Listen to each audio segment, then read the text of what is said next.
Hello, have a nice day. Supposing that I am a prime minister. मान लो कि आप प्रधानमंत्री हैं या मैं प्रधानमंत्री हूं। मान ले में क्या हर्ज है जी। मान लो मूलधन 100 है ना, इसी करके समस्या का हल हो जाता है। तो मेरे वास्ते या आपके वास्ते प्रधानमंत्री होने के नाते फिक्र वाली कौन सी बात होनी चाहिए, चिंता वाली कौन सी बात होनी चाहिए? मुझे लगता है कि देश में कितने लोग बेरोजगार, अनएम्प्लॉयमेंट की प्रॉब्लम मेरे वास्ते चिंता का विषय होना चाहिए। गरीबी का स्तर कैसा है? पिछले 10 साल में कितनी गरीबी कम हुई या कितनी हमने बढ़ा दी, यह मेरे वास्ते चिंता का विषय होना चाहिए। विकास कितना हो रहा है कृषि का, क्योंकि कृषि का विकास होगा तभी अन्न आएगा, तभी खाने वाले तेल बीज आएंगे, तभी कॉटन आएगी, वस्त्र उद्योग चलेगा, गन्ना आएगा, शुगर उद्योग चलेगा, ऑयल सीड्स आएंगे तो ऑयल सीड का उद्योग चलेगा, खाने वाले तेल।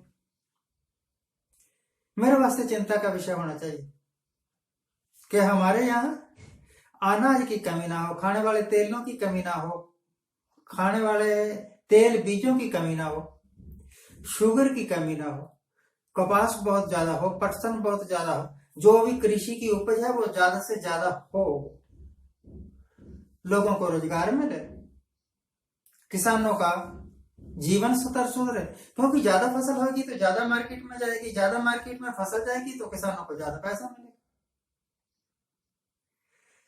यानी कि एक पीएम होने के नाते मुझे किसानों का ज्यादा फिक्र होना चाहिए, गरीब का ज्यादा फिक्र होना चाहिए, बेरोजगार का ज्यादा फिक्र होना चाहिए। अगर आप प्रधानमंत्री है तो आपका होना चाहिए। मुझे इस बात का भी फिक्र होना चाहिए कि मेरे मुल्क में जो सरकारी संस्थान है,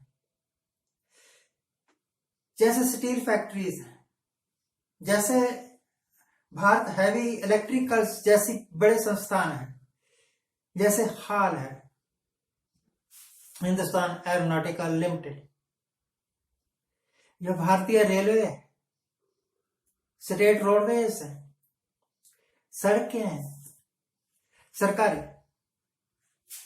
तो उनका रख रखाव कैसे है, वो कैसे बची रहे फेल होने से, और कैसे आगे से आगे वो बढ़ती रहे।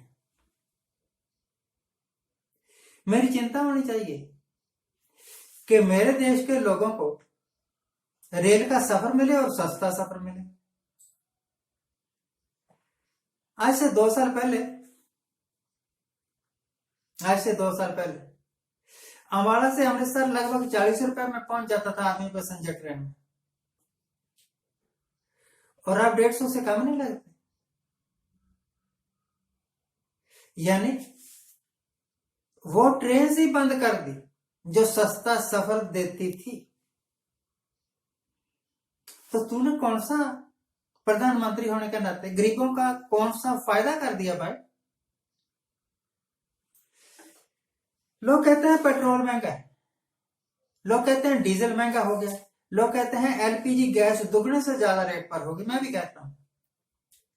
परंतु और बहुत सारी चीजें जो कि आम आदमी कंज्यूम करता है बहुत ज्यादा महंगी हो गई, दुगने रेट हो गए। तो मुझे कंट्रोल करना चाहिए ना ये सब कुछ। जब 1966 के आसपास व्यापारियों का दिमाग घूम गया, उन्होंने कहा इंदिरा गांधी की सत्ता खत्म करनी, तो ब्लैक मार्केट करनी शुरू कर दी, अनाज के दाम रातों रात बढ़ने दुगने शुरू हो गए। इंदिरा गांधी ने एक ऑर्डिनेंस पास किया और फिर कार्रवाई शुरू हुई। हजारों जगह पुलिस ने या फूड सप्लाई डिपार्टमेंट ने छापे मारे और लाखों करोड़ों टन अनाज जब्त कर लिया। लालाओं को, सेठों को अकल आ गई सारे लाला, सारे सेठ ब्लैक मार्केटिंग करने के जुर्म में अंदर, और अनाज के भाव फिर ठिकाने पर आ गए। अगर सरकार चाहे कि महंगाई कंट्रोल करनी है तो कोई कारण ही नहीं है कि ना हो। मैं तो ऐसा ही करता, आप तो ऐसा ही करते।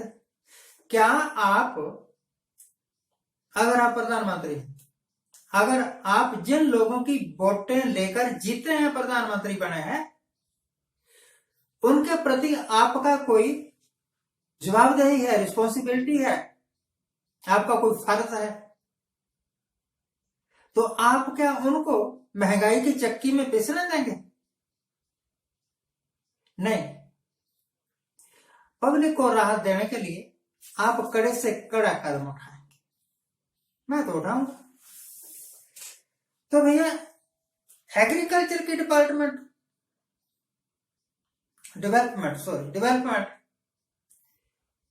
सरकार ने कितने की, ये इस बात से साबित हो गया, जग जाहिर है कि किसान कहते हैं कि हम आंदोलन कर रहे हैं, हमारी बातें सुनो, ताकि हमारी किसानी भी बच रहे और देश को भी फायदा होता रहे। 1 साल हो गया, उसकी बात ही नहीं कोई सुनता। इसका मतलब इस सरकार को किसानों की कोई फिक्र नहीं। हजारों की तादाद में जो फैक्ट्रियां बंद हो गई इनकी गलत नीतियों के कारण, वो कैसे चलें इसका किसी को कोई फिक्र नहीं। अगर कोई राहत पैकेज देते भी हैं तो भैया अरबपतियों को देते हैं, खरबपतियों, जिनके पास पहले ही बहुत पैसा और जिन्होंने बैंकों से पैसा लिया और खा गए, उनको राहत की जरूरत ही क्या है? राहत उनको दीजिए जिनको राहत देने के बाद नंबर 1 तो समाज की, देश की हालत सुधरे, और नंबर 2 मांग बढ़े वस्तुओं की। पैसा होगा तो मांग खरीदेंगे ना लोग चीजें खरीदेंगे तो कल कारखाने ज्यादा चलेंगे। इन सभी फ्रंट पर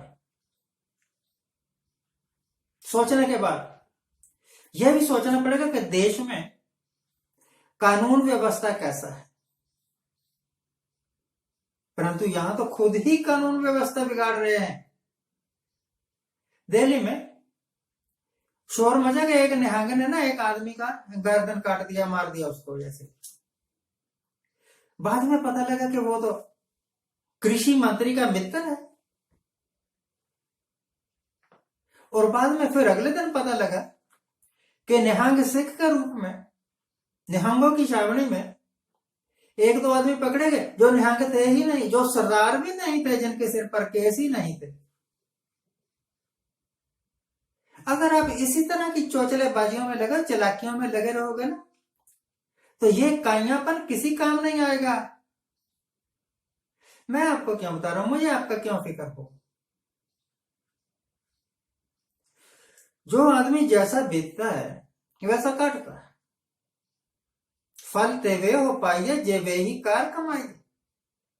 अगर आपने पब्लिक के वास्ते कुछ अच्छा किया है, अगर पब्लिक की सहानुभूति आपके साथ है, पब्लिक का प्यार आपके साथ है, जैसे कि बीजेपी वाले कहा करते थे कि मोदी सबसे लोकप्रिय नेता है, तो फिर बीजेपी वालों को जूते क्यों पड़ते हैं?